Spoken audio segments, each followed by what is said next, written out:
As the guests entered a preview of the 1993 biennial exhibition at the Whitney Museum of American Art on Tuesday night, guards pinned them with tiny metal buttons designed by the artist Daniel J. Martinez. Instead of having the usual WMAA logo, some of the multicolored admissions buttons said, "I can't imagine ever wanting to be white." Others had only one or two of these words. They had the effect of turning each guest into a walking piece of performance art. "I'm very happy being white," Judith Villard, a corporate lawyer, said, when asked about the sentence braced on her chic black suit.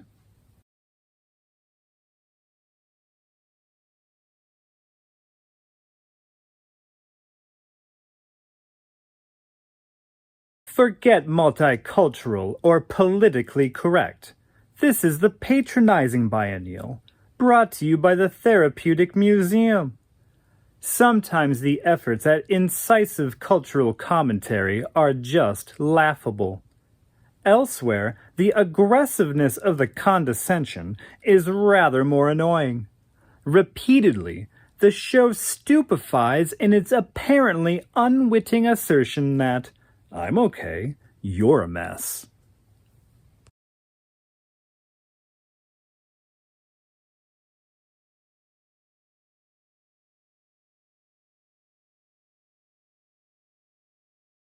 The Whitney Biennial has not spontaneously brought about world peace and racial harmony, as it seems hell-bent on proving it can do. But it has accomplished one minor diplomatic coup. It has brought various New York critics of usually discordant opinions into rare harmony. At the least, they dislike it. I hate the show.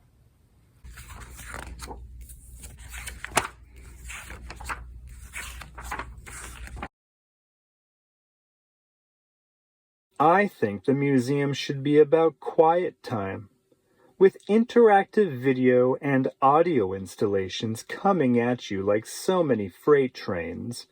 This biennial exhibition is oddly reminiscent of the Boston Museum of Science, but less informative.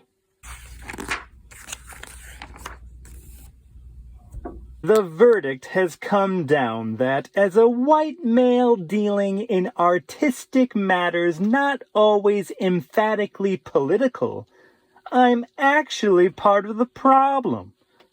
Unfortunately, once I manage to assimilate this information and am on my way to becoming a better person, I'll probably still be convinced that the 93 biennial was a pretty awful show.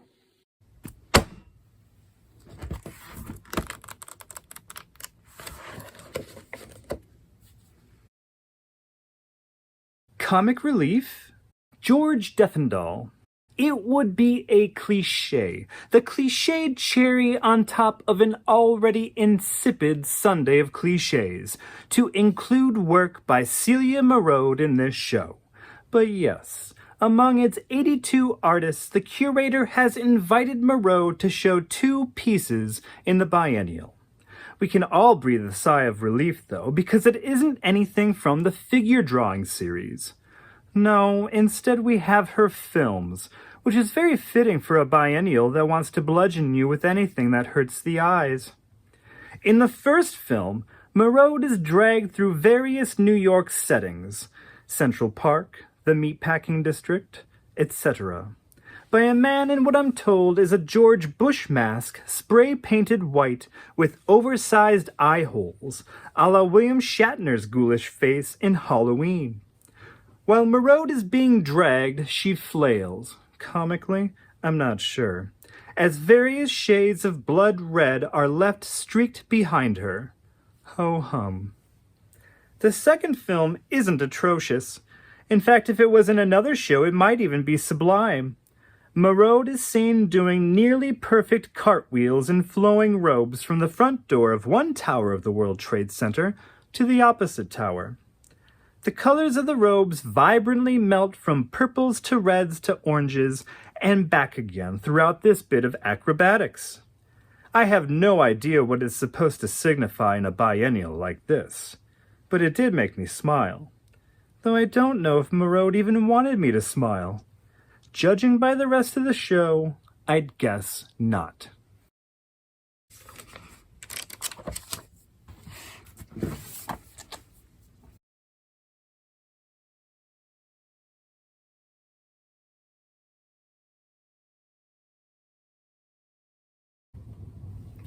I don't know. She was happy to be mentioned in one of the reviews, at least.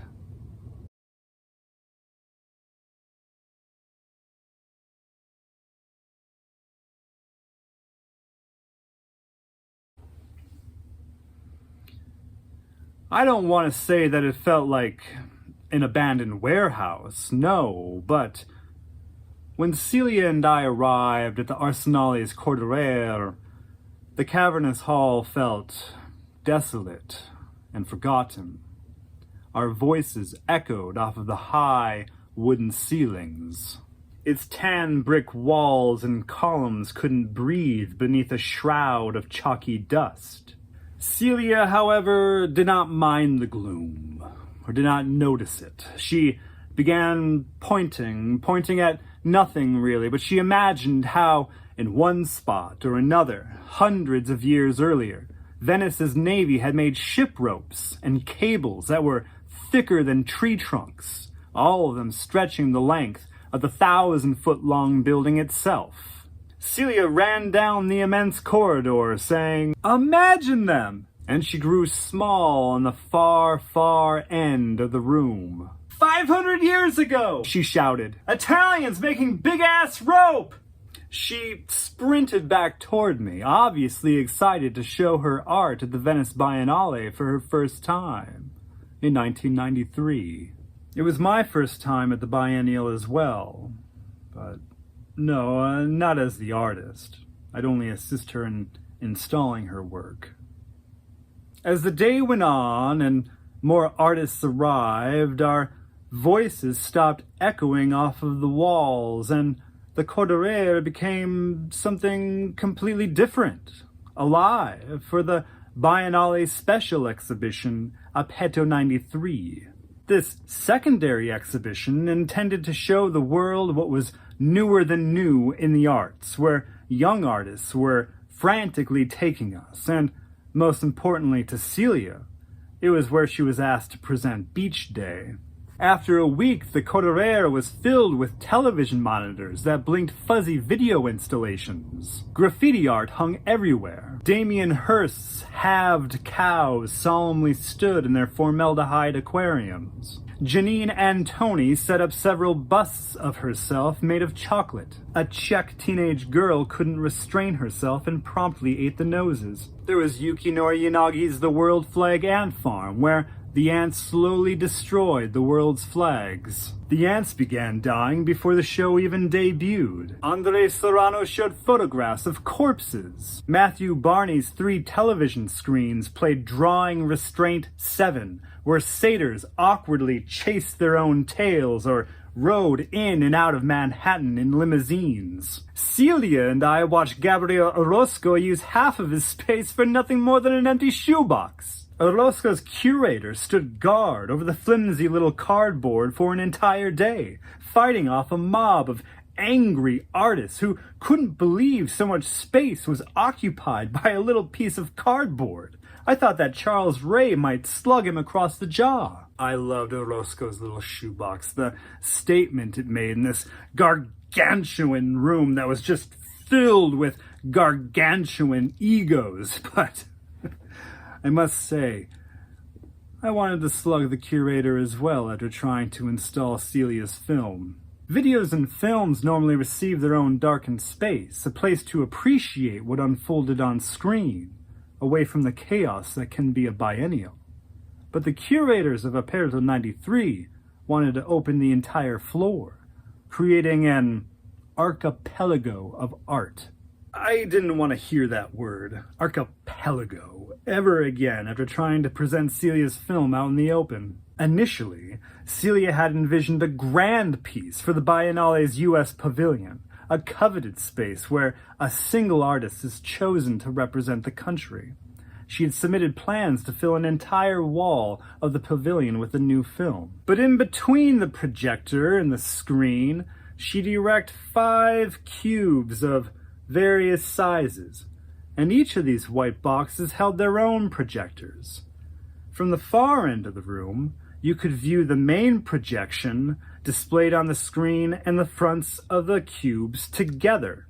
But as the viewer moved closer to the screen and past the boxes, they'd see that the black gaps made by these barriers were actually filled by smaller projections emitted from the cubes, creating a different scene for the viewer to observe on the main wall. The smaller projections would seamlessly blend in with the larger picture. It was film, sculptural, interactive, and, I believe, worthy of the U.S. pavilion. But the U.S., no. It did not choose Celia to represent the country. She was only 28 years old, far younger than most U.S. representatives in the past. More damning, however, most likely, was that even 2 years after the NEA controversies, many people were not certain of whether Celia was an artist or merely a provocateur. And this was still a time when many in the art world did not believe you could be both.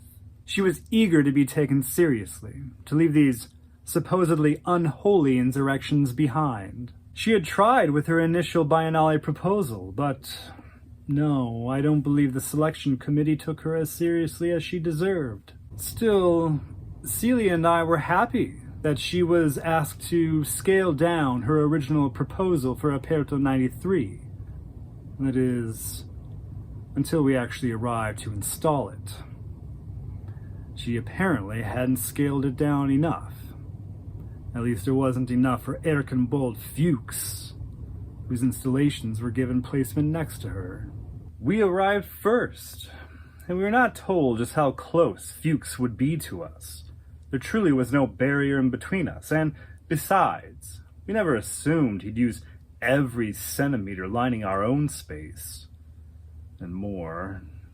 Celia and I worked with the boxes we'd crafted to hide the projectors, moving them back farther and farther from the screen. We needed one projector to fill all the wall space we were given, and it needed to align perfectly with the other projectors inside the white boxes that we had arranged in between. The film, and Celia considered it one film despite being made of 3 separate films, at first appeared to be an innocuous beach scene. The big screen was filled by a projector that sat in a very tall, skinny box.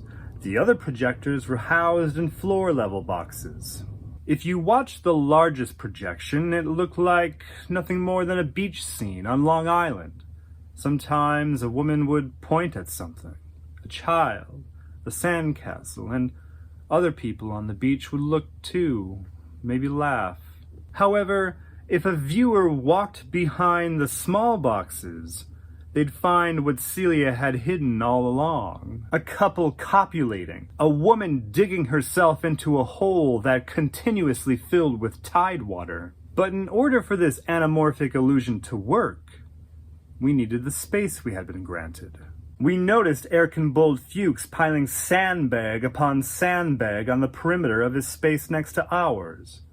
We noticed that this perimeter came directly for our tallest projector. We at first brushed him off, thinking, well, maybe this is just part of this archipelago that the curators want us to abide by. But then Fuchs walked up to me, extending his hand. He introduced himself, smiling, and he asked me about my film. Many questions before I could even answer him, and I had to tell him no. It wasn't my film, and he seemed very confused by this. It's my film, Celia said. And Fuchs at first appeared surprised, looking her up and down, checking her out in more ways than one.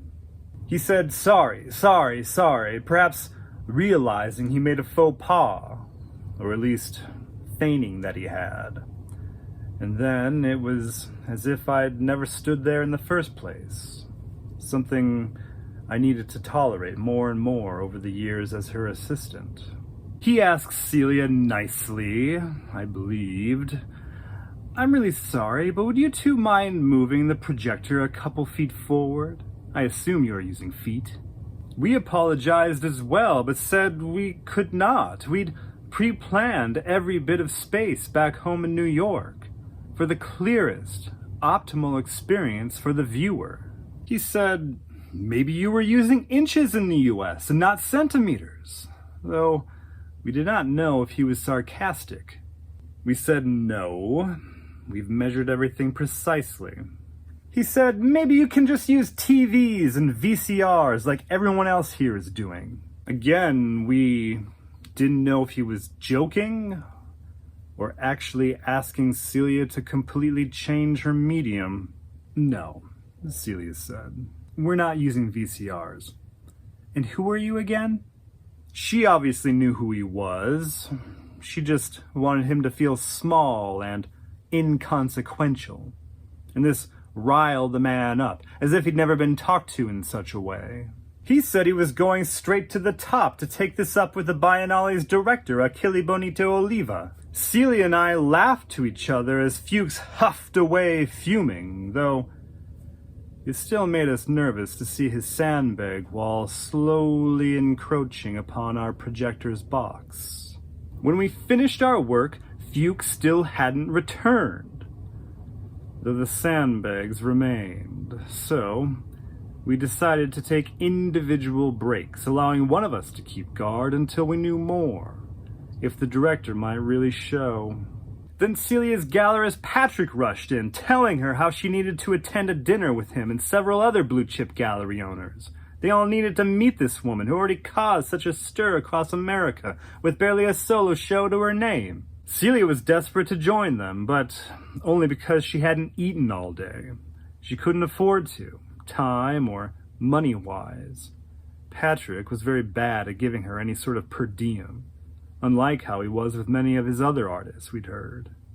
She'd go at once, but she did emphasize how she needed to return to the Corderer very soon in order to allow me to eat dinner as well. What do you think is going to happen? Patrick asked her. Always her and never me. I don't think Patrick even knew my name, even though we'd met a dozen times by then. He usually called me Vincent instead of my given name, Vicente. Celia told me she'd return in just 30 minutes. After an hour had passed, I felt terribly hungry and I needed to use the restroom. I looked down at the sandbags. Nothing had moved in hours, which told me that Fuchs could return at any moment. When I felt a pinch of urine spreading in my underwear, I awkwardly hobbled out of the Corderer, twisting my head left and right, unable to find a restroom, so I resorted to frantically unzipping my pants at the edge of the Venice Canal. I peed forcefully into the polluted water 4 feet beneath my shoes. It was a long piss, both time-wise and lengthwise. The relief nearly made me collapse into the water. The pigeons watched me regain my footing and zip my pants. I remembered my hunger and ran to find something to eat, but there was no fast food in Venice. When I finally found any restaurant at all, a place much too formal for my paint-stained coveralls, I tried explaining to the waitress that I needed everything put into a bag, and she frowned at me, saying something about me being a typical American. But I'm not an American, not exactly. I was born in Medellin. Whatever, I ran back to the Corderer with my ridiculous bag of pasta that was tossed in without its own container. The bottom of the bag was greasy with olive oil. When I ran into the Corderer, I looked up and noticed that our tall projector box wobbled back and forth.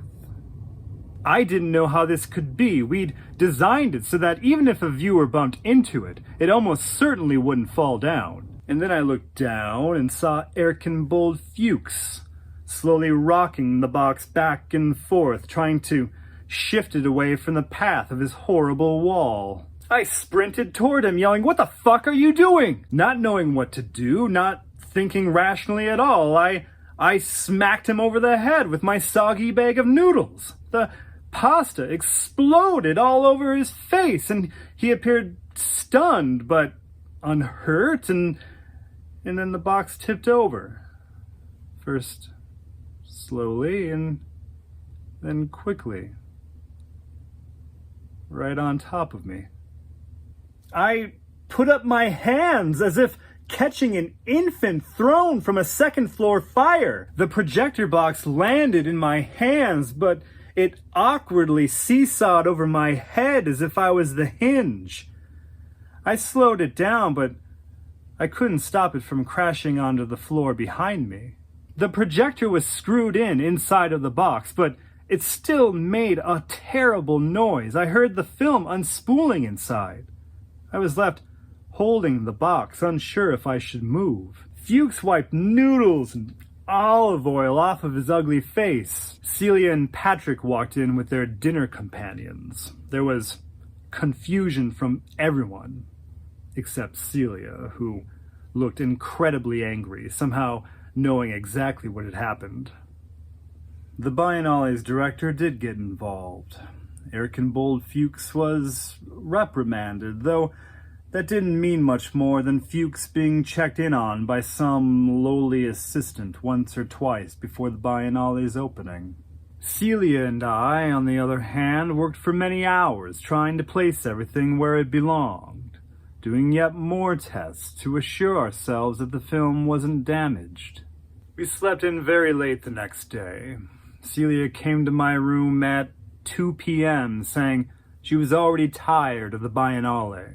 She was tired of the egos. She was tired of the art by artists she only marginally liked. She hated meeting with these dealers the night before. To them, every artist could be distilled into a dollar amount. To get away from all this, she wanted to do some sightseeing, more than just the Grand Canal and the Piazza San Marco. So we boarded a boat. Not a gondola, no, though I secretly wish that we did. I think Celia also secretly wanted to ride in a gondola, with a gondolier, perhaps a gondolier serenading us. But we had joked for so long about how only honeymooners from Cincinnati did such things that we convinced ourselves that we were too cool to ride in the gondolas. Instead, Celia dug through her pocket to find the very few lira she still had and gave them to a man in a stand in front of a large boat. The vessel had maybe 50 seats on it. It was long and low, reminding Celia of a trailer in a trailer park. We did not know where the boat might take us. The man who sold us a ticket did not answer when we asked. Celia said, "Whatever, I just need to get off of this island for a while." So we boarded and found seats next to the starboard gunwale. The vessel disembarked and we set sail to do some sightseeing. We took in the centuries-old buildings that jutted out from the water like small islands rising from volcanic earth. We smelled the sea salt. We listened to the water splash against the hull. We felt the wind in our hair. We watched wooden speedboats lunge ahead of us. We felt liberated from the terrible night we'd had. Or I did. Celia kept turning back to where we launched from, not far from the bell tower that stands over Piazza San Marco. She said, "The Campanile is getting pretty far away." "So it is," I said. For the first time ever, I detected a real note of concern in Celia's voice. But I passed it off. We were on a pleasure cruise. We remained relatively near the shore throughout the beginning of our voyage. We did not know where we were going, and it did not matter. We were in high spirits. The vessel continued onward, past the wooden pylons marking the route like a road. We lugged behind the seagulls that flew faster than the boat's motors could push us. But Celia said, "Maybe we shouldn't have left." I turned to her, and she said, "In case anything comes up, I told her, let Patrick deal with it. But this only made her say, so you do think something might come up? That's not what I meant. But it's possible, she said. You know it. Anything is possible, I said. Which is why we should just enjoy this cruise. Look over there, it's like a fairy tale. We came upon an island, though we didn't know which one. All of the buildings were painted in bright colors, vibrant oranges, yellows, magentas, purples, greens. It appeared to be the happiest place on earth. And luckily for us, we were about to make land there. Let's get off, I said. I'd like to explore. But she said, we should stay on the boat. I think we're turning back now. I'd like to go back. But as we pulled away from the dock and left those magnificent buildings behind, it was clear that we weren't going back. The vessel launched in the same direction as before. That is, farther away from where we came. Not only that, but we headed straight for another dock across the harbor. The captain said something over the intercom, but my Italian was so pathetic that I had no idea if he said a place's name or what he'd had for lunch. I turned to Celia. If you're concerned, I said, maybe we should get off here and wait for another boat to bring us back. And she insisted. I think this is going back. But how do you know? I asked. And she said, it needs to go back. I don't know how to ask for a new ticket back. But when we left that little port, we certainly weren't turning back. We rounded an island and suddenly found ourselves in open water. Land appeared to be miles away in any direction. And she said, this fucking boat is taking us to Croatia. And she held her chin over the railing as if that might give her a better view of the country. We were so far out that I might have been a little worried as well. I asked, we're in the middle of the Adriatic Sea, aren't we? I elbowed the man next to me, saying, Adriatic? And pointed out to the water, but he merely glared at me as if I was an imbecile. I told Celia they must use a different word for Adriatic. Fucking hell, she said. Erkenbold Fuchs is going to smash my projectors while I'm lost in the fucking Adriatic Sea. I said we can't be lost. Someone on here must know where we're going. By this point, the vessel had almost entirely emptied at our last two ports. We didn't pick anyone up, and Celia said, I'd jump out, but I don't even know which way to swim. Don't jump out, I said, because part of me knew she might. Instead, she unsteadily walked up to the captain's room and banged on the door. She banged again, and the door opened to a very young man, a boy almost, looking at her wide-eyed. And Celia asked, Are we going to Croatia? He did not understand her. Over the revving engines, she yelled, I need to go back to the biennale! Something like recognition lit up his face. He said a few words to Celia.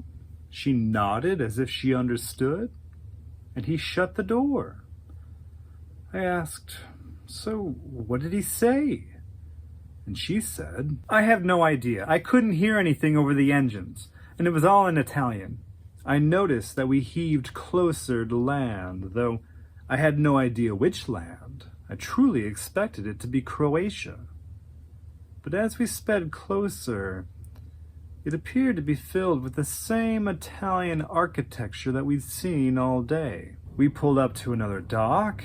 We didn't drop anyone off, but we picked up a few people. Celia was nervously tapping her foot so hard that her knee bounced. And then I heard somebody in this new group speaking Spanish. I couldn't believe it, even though I'd heard others like Orozco speaking Spanish all week. I couldn't believe it because I truly did feel as if we were lost. I lunged at this new family on board, nearly knocking the patriarch overboard by accident. And I learned that they were from outside of Madrid. Not only did they explain where we were going, they unfolded a map and pointed to exactly where we bobbed along the water at that moment. A map that Celia and I could have certainly picked up at the same kiosk where we'd bought our tickets. I didn't have the heart to tell Celia that we just completed a large circle around the islands of the Venetian lagoon.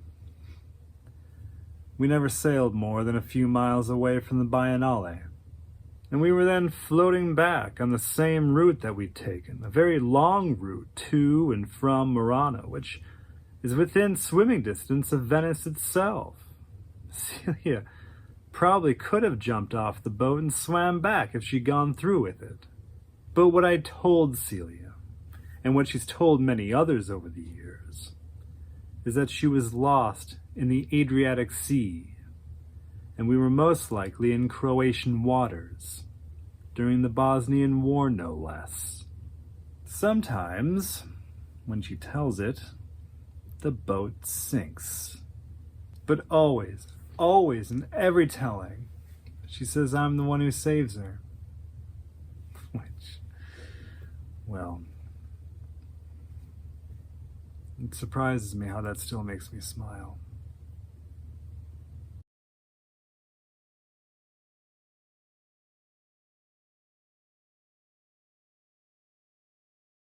I had just seen the Whitney Biennial in New York a few weeks earlier. I then visited Maastricht for tefaf in May. I then traveled to Venice for the Biennale in early June. And just a week after that, I was in Switzerland for Art Basel. And this, mind you, was when the art world, if you can believe it or not, moved at a more leisurely pace. There are now so many art fairs and biennials across the world that it's almost impossible to keep fully abreast of the market for my client. And that client in 1993 was when I was the first art advisor for Hogan Jago. Yes, the software entrepreneur, yes. Like most collectors, Mr. Jago didn't have the time or extensive knowledge needed to closely follow the art market. So he sent me around the world to utilize my expertise in art history to give him recommendations for the most exquisite art created. Art dealers will give their most favored collectors first choice of the most important artists' most important work. And a well-connected art advisor might help their collector to the front of that queue. In 1993, Mr. Jago was not that sort of art collector, and I was not that sort of art advisor. So we needed to make do with less credibility than the saatchis and broads of the world. Mr. Jago was considered a new collector then, so blue-chip dealers brushed him aside onto 3-year-long waiting lists. Perhaps he'd never truly be first in line on that list. I was relatively new as well. I had been an assistant curator at the Smart Museum of Art in Chicago for 2 years, after earning my M.A. in Modern and Contemporary Art History at the School of the Art Institute of Chicago. My few connections did not bring us to Matthew Barney, who had won the Aperto Prize at the Venice Biennale that year. The Biennale is an endurance test, really, particularly when you are expected to wear heels, lest you make the wrong impression on the wrong person. There must have been more than 1,000 artworks on display. At that time, I didn't visit many of the country's main pavilions for more than my own enjoyment. I could recommend to Mr. Jago that he buy works from Louise Bourgeois, who showed in the U.S. pavilion, or Hans Haacke, who made a big splash with his Hitler-referencing destruction of the German pavilion, or Yayoi Kusama, whose dots and phalluses were finally welcomed inside of the Japanese pavilion. Artists like these enjoyed a select few pedigreed buyers.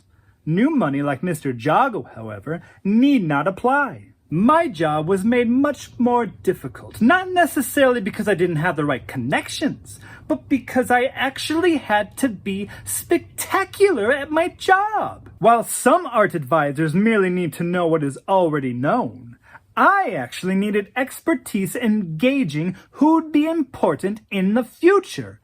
What was a good investment? Who could we purchase for next to nothing with a major reward in the future? So I spent much of my time at the Aperto. As I walked through the corridor, I felt shall we say, a deflating sensation. Much of that year's work felt rather ephemeral to me. On my first day, I briskly walked through the exhibition. I popped my head into Erkenbold Fuchs's barrier of sandbags to see that they protected nothing more than another sandbag on a plinth. I didn't have time for this. I wasn't taking a closer look. I stopped for a moment to watch Celia Merode's Beach Day, the pleasant beach scene, and it may have made an impression on me. It probably did, but I moved on very quickly, knowing that Mr. Jago wasn't buying anything that needed to be plugged in or otherwise assembled. By the end of the day, I questioned myself. Was I really supposed to be doing this job? These other curators from around the world had chosen this up-and-coming art to exhibit, but I didn't see whatever they saw. So sitting with a glass of red wine at the edge of the Grand Canal, I considered calling Mr. Jago to say that I was a fraud. And I wasted his money, and if he had any sense really, he'd make me pay for my own ticket back home to New York. After a second glass of wine, I decided that this was very much my fate. I'd wake up in the morning and order a taxi back to Venezia Marco Polo, and I'd return home. But after my third glass of wine, I considered and reconsidered my time in Venice, what I had seen, what I had refused to see, and what I refused to see that everybody else, it seemed, was blind to as well. By my fourth glass of wine, I knew how Mr. Jago could one day be, maybe not a saatchi or a broad, but perhaps somebody more shrewd, like the Vogels. The next day, I decided to stop being defeatist, at least for a few hours, and marched right back into the biennale. Walking through the corridor, the sandbags still bored me, but I decided to stop and watch as many video and film works as I could from start to finish. I truly loved Merode's piece, where she did cartwheels between the World Trade Center towers. There was a playfulness and fun to that work that was largely absent from many of the other pieces in the Whitney Biennial, which was absent from the aperto as well. So I stopped to see if she'd captured the same sense of mirth in her film in Venice. Time-based works require so much more attention, and some of the few collectors who do acquire films are petrified of ever playing them, fearing that older films will just disintegrate on the reel. And there is a scrumptious story about how a pair of major collectors accidentally recorded the nightly news over a video by Dara Birnbaum. So yes, films have always been a difficult sell for collectors, but therein lies the deal. You could buy many film and video works for a few $1,000s. Photography had been much maligned as well, but after the pictures generation with sensations like Cindy Sherman in the early 80s, it was a highly respected art form by the 90s. I knew, at least I think I knew, that film and video would achieve that status as well. We just needed time. And I just needed to convince myself that I could convince Mr. Jago. I watched Merode's beach scene, and I must have dismissed the work as being unsaleable so quickly the day before that I hadn't noticed the two boxes standing between the screen and myself. I wonder how many other visitors slipped past without noticing them, giving the work the few seconds that anyone usually gives to a typical painting. I walked to the side of the screen to see if I missed anything with these boxes. I kept my eye on them as I stepped closer to the big screen. I saw the light of the projectors shining inside of the boxes. I turned to the big screen, and I saw what the beachgoers actually reacted to. The couple having sex, the woman digging a watery grave. I saw an artist expanding the ways that a medium could be used. Mr. Jago wasn't convinced. When I called him, he said, "Is it really going to be worth anything in the future?" I told him established film artists are getting 6 figures for some of their works now. So he asked, then why aren't any of my friends buying films? Mr. Jago's friends were a veritable who's who of American millionaires and soon-to-be billionaires. I told him, film is an underappreciated art form. Maybe your friends aren't the ones we should be watching. We should be more worried about the kramlichs. He said, who the hell are the kramlichs? Pamela and Richard Kramlich. They're a San Francisco couple who are monopolizing time-based media, such as video. They've already bought most of the best work since the late 80s. There are rumors that they'll open their own museum of video art. They'll buy everything and have a monopoly on time-based works for the rest of their lives. Unless somebody stops them. I wasn't sure if the Kramlichs really planned to open their own museum, no. The rumor was just that, a rumor. I merely knew that Mr. Jago was like many American businessmen, competitive to a fault, willing to discard principles if it meant being the best. Mr. Jago needed a shortcut into being the best in the art world, but I couldn't risk offending him by saying he needed a shortcut.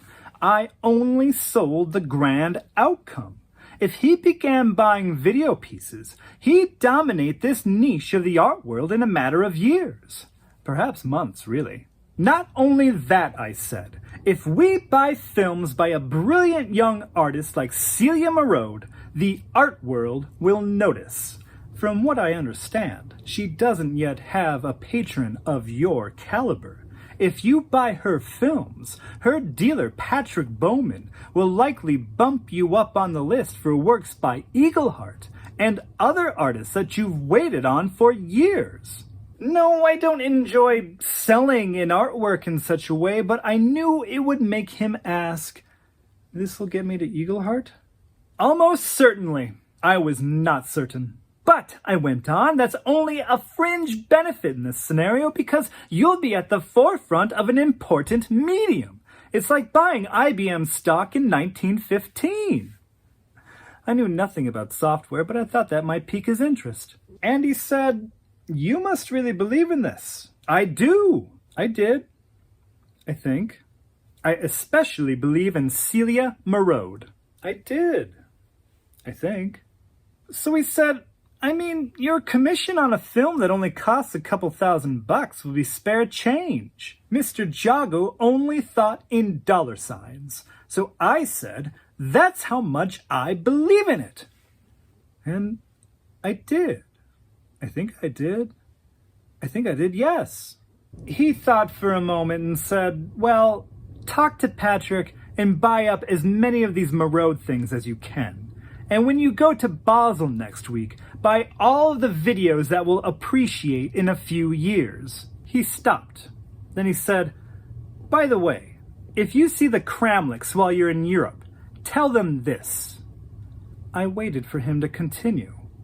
Tell them that Hogan Jago doesn't fuck around.